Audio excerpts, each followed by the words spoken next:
ओम नमो भगवते वासुदेवाय नमः। स्वागत है आप सभी का मेरे यूट्यूब चैनल पर। दान की कथा। एक बार एक बहुत बलवान और उदार राजा थे जो अपना बहुत सा सोना अपने राज्य के गरीब लोगों को दान करता था।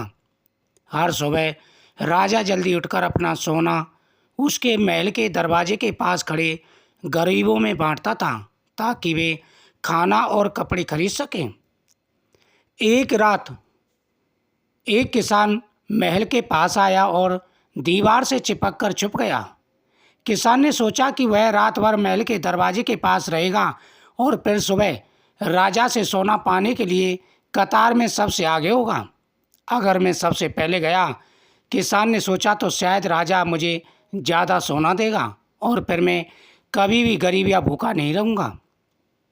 लेकिन जब राजा के महल के एक चौकीदार ने किसान को महल के दरवाजे के पास छुपा हुआ देखा, उसने सोचा कि यह आदमी चोरी होगा जो राजा से उसका सोना रात में चुराने के लिए आया है, और इसलिए उस चौकीदार ने उस किसान को पकड़ा और उसे महल के नीचे कैद खाने में बंद कर दिया।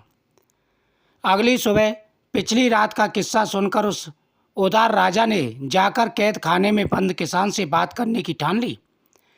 राजा ने उस अंधेरे और उदास कैद खाने में प्रवेश किया और किसान से पूछा, तुम मुझसे चोरी में क्या चाहते हो और क्यों चोरी करना चाहते थे, जबकि तुम्हें अपने आप को भोजन और कपड़े दिलवाने के लिए सिर्फ मुझसे सोना मांगना था। क्या तुम्हें पता नहीं, मैं यह तुम्हें खुशी खुशी से दान करता, फिर इसमें चोरी करने की क्या आवश्यकता थी। उस गरीब आदमी ने समझा कि वह चोर नहीं था, सिर्फ एक किसान था जो बुरे समय से गुजर रहा था और जिसे मदद की ज़रूरत थी। मैं एक ज़माने में एक अच्छा किसान और एक अच्छा व्यापारी था। उस आदमी ने कहा, लेकिन फिर अकाल पड़ा और चोरों ने मेरी मवेशी चुराई। उस किसान ने सीधे राजा की तरफ देखा। मैं आपसे चोरी करने नहीं आया था, आपके यहाँ पर डांका डालने नहीं आया था, उसने जिद की।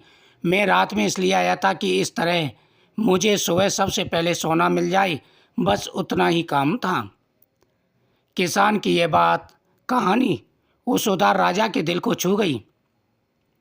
उसने अपने सिपाहियों को उस आदमी को कैद खाने से छुड़ाने के लिए हुक्म दिया और फिर उसने उस किसान को 10 सोने के सिक्के दिए जिससे वह अपनी जिंदगी दोबारा से संभाल सके।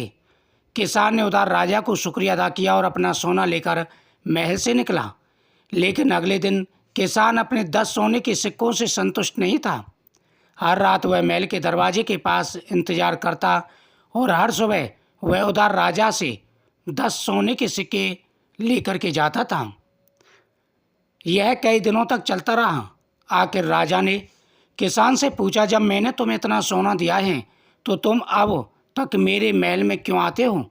जरूर तुम अब तक गरीब या भूखे नहीं हो।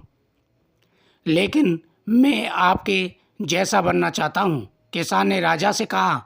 मैं भी अमीर और बलवान बनना चाहता हूँ, मगर क्या तुम भी इस राजा के तरह बन सकते हो?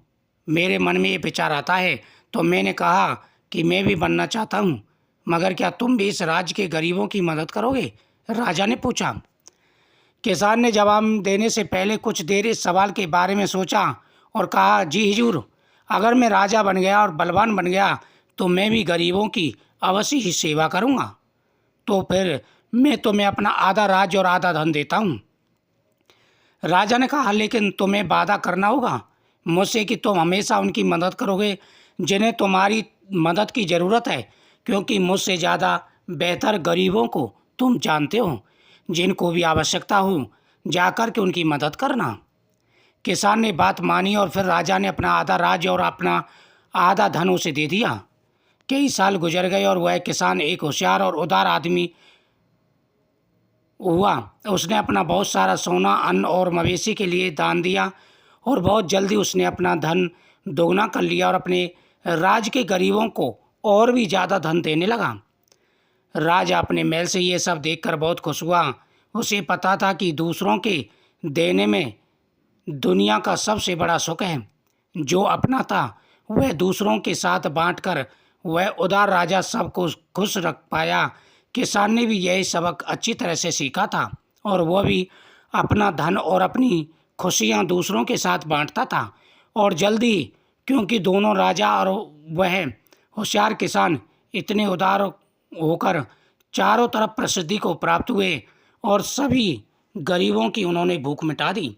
उनके राज्य में अब कोई गरीब नहीं था, सभी अपना गुजारा अच्छी तरह कर रहे थे। जिसको भी ज़रूरत होती वह राजा और किसान के पास जाता और उनसे सहायता मांगता। राजा उनकी सहायता करते, इससे राजा को संतुष्टि प्राप्त होती। जो सुख दूसरों को सुख देने में है वह दुनिया का सुख किसी सुख में नहीं है। इसलिए हमेशा दूसरों की सहायता करें, मदद करें, गरीबों की सहायता करें। उनकी दुआ सभी तपस्याओं से बढ़कर है। राजा बड़ा प्रसन्न हुआ। राजा का धन दिन दूना रात चौगुना बढ़ने लगा और अंत समय में राजा को मोक्ष की प्राप्ति हुई। ओम नमो भगवते वासुदेवाय नमः।